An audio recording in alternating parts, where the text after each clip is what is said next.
Now we're going to finish up for the day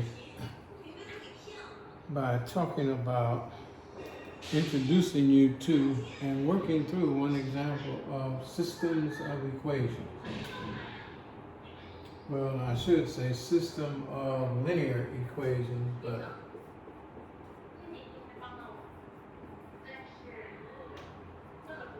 so systems of linear equations. I think I can hear that sound.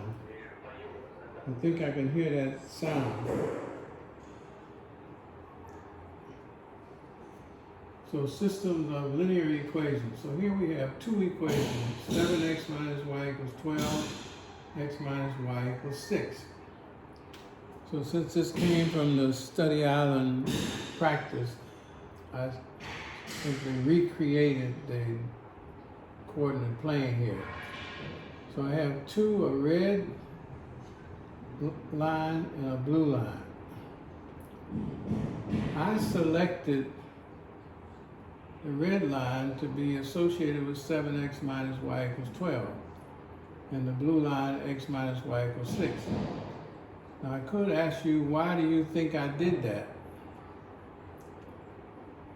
And you can think on it, but the reason is that I know that the standard equation for a line is y equals mx plus b. And since x had a coefficient of 7, I know that once I put this into this form, the 7 tells me the slope, so it will be the steeper of the two lines. So this line goes up very steep, so I know that has to be this one. And that leaves the slope here is 1. So I know it's positive, but it's not nearly as dramatic. So I know that is the blue line. So I could put this into that form and prove it. So let's just do that first. If I put the y over with the 12, and put the 12 over here, I would have y equals 7x plus 12. I don't have much space and I don't want to take up so much time, but hopefully you can see that.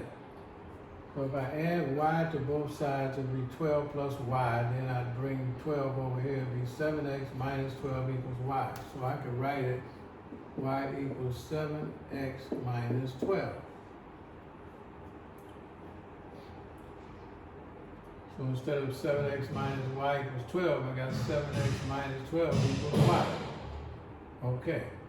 Then I could add y and I'd have 6 plus y and bring the 6 over, so I'd have y equals x minus 6, or y equals x minus 6. So now it's in this form. So I can see the slope of this one is 7, so that's this one. It's steeper. It looks like it's steeper. So the slope is 7. This slope is 1. This line is going 1 for 1, 1 for 1, 1 for 1.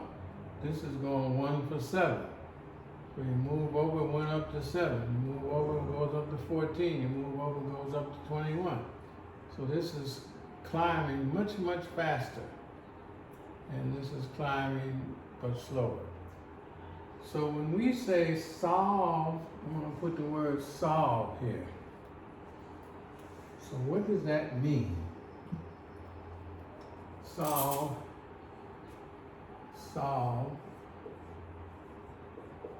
systems of linear equations. What that means is to find the point that the two lines have in common. So I want you to think on this very well. You're looking for one point that two lines have in common.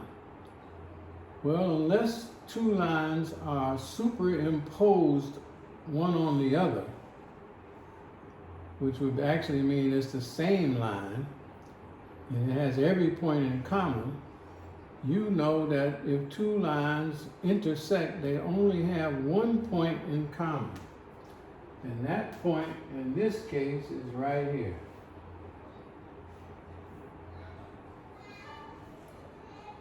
So the common point you can see.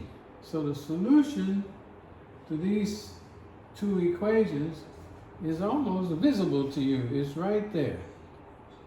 It has a set of ordered pairs that of course are x and y. We know that x is positive and the y is negative because it's in the fourth quadrant. It's in quadrant 4. This is just a review of everything we already know. So if it's in quadrant 4, the x has to be positive and the y is negative. So I can see it's negative because it's below here, so it looks like it's around 5. The y value seems like it's around 5, and this value seems like it's close to 1. So I'm going to take a little guess. 1, negative 5.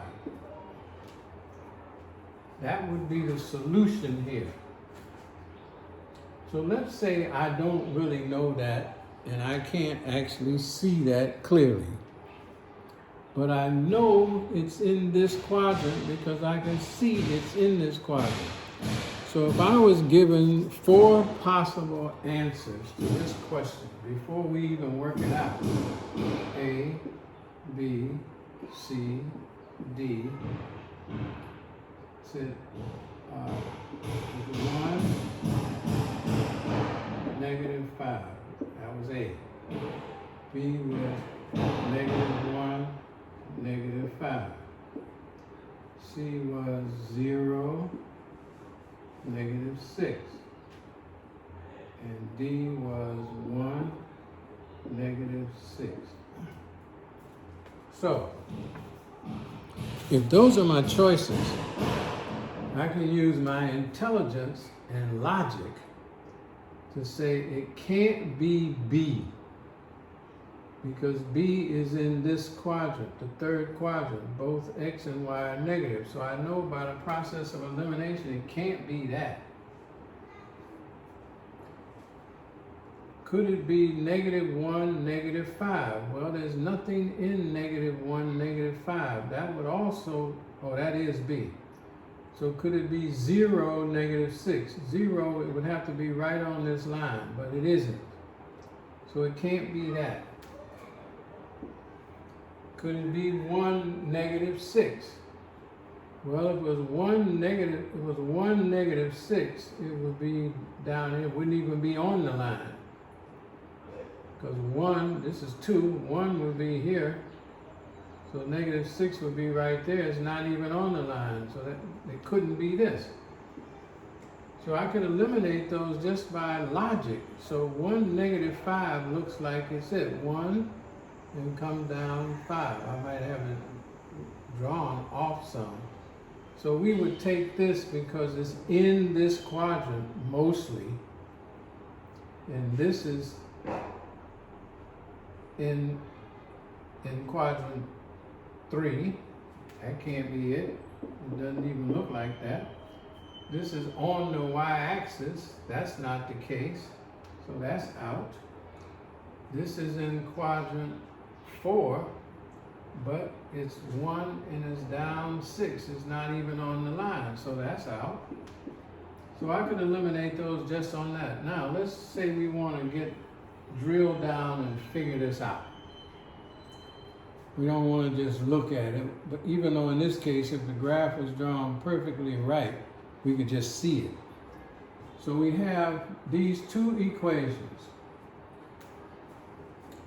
Y equals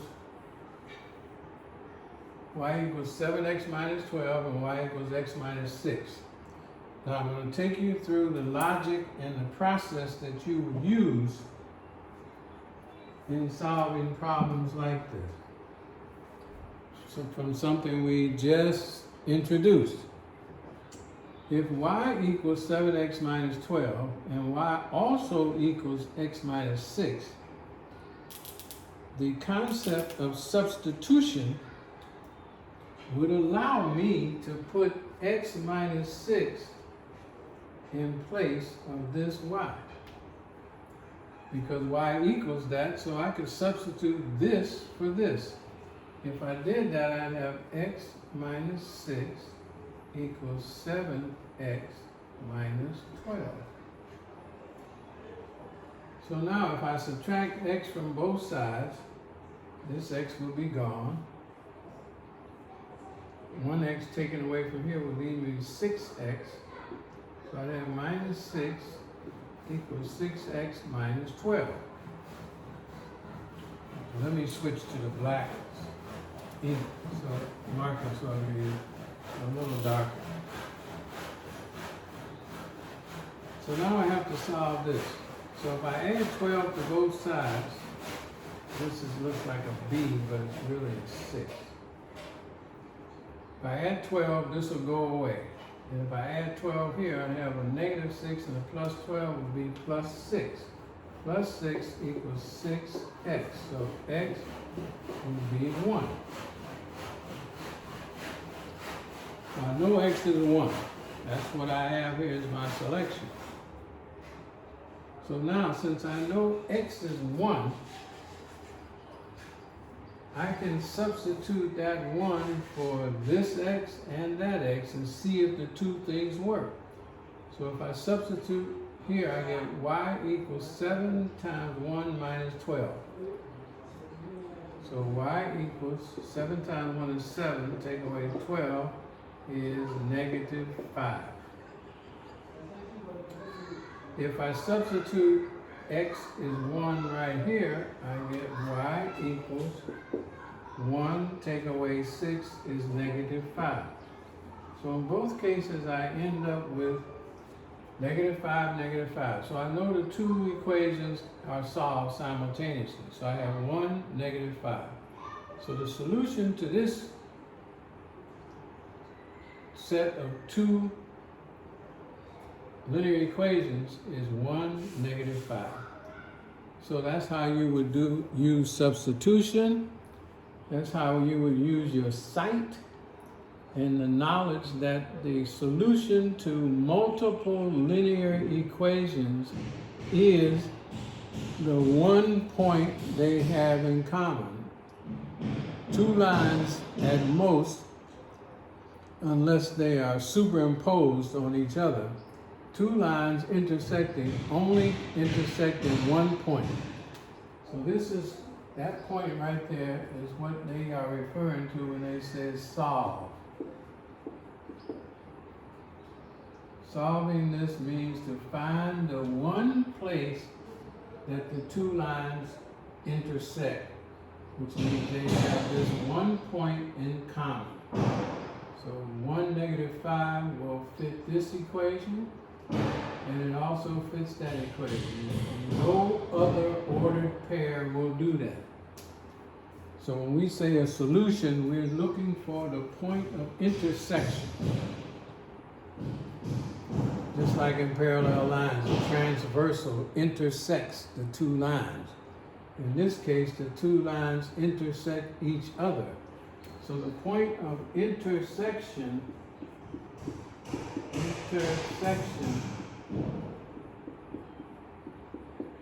is actually the solution.